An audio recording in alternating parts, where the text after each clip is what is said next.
अस्सलाम वालेकुम वरहमतुल्लाह। आज आपको मैं एक और गुस्ताख रसूल का वाक़या सुनाऊंगा। ये वाक़या हमारे नबी अलैहिस्सलाम के दौर से बाद का है और सहाबा के भी दौर से बाद का है। ये वाक़या एक ईसाई का है। एक ईसाई मदीना में रहता था।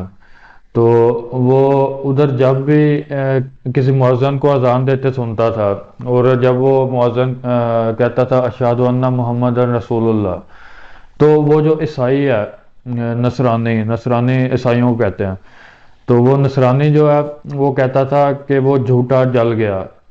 माज़अल्लाह वो हमारे नबी सल्लल्लाहु अलैहि वसल्लम के बारे में ऐसे कहता था, नौजुबिल्लाह। तो वो इस तरह से ये बात करता था कि वो झूठा जल गया, हमारे नबी अलैहिस्सलाम के बारे में कहता था। तो फिर ऐसे हुआ, वो उसकी रूटीन थी, हर बार ऐसे कहता था जब भी किसी मौज़म को अशहदु अन्ना मुहम्मद रसूलुल्लाह कहते वो सुनता था। तो एक बार ऐसे हुआ कि वो सोया हुआ था रात को अपने घर वालों के साथ।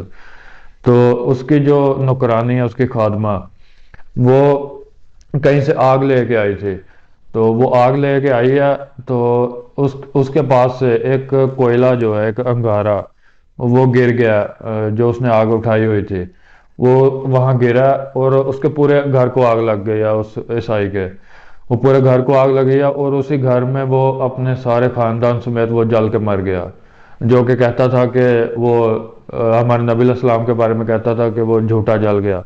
और खुद इसका अंजाम फिर इस तरह हुआ कि ये अपने खानदान समेत जल गया अपने घर में। तो ये था एक ईसाई जो कि गुस्ताख रसूल था, उसका वाकया था। तो मिलेंगे इंशाल्लाह नेक्स्ट वीडियो के साथ। अस्सलाम वालेकुम वरहमतुल्लाह।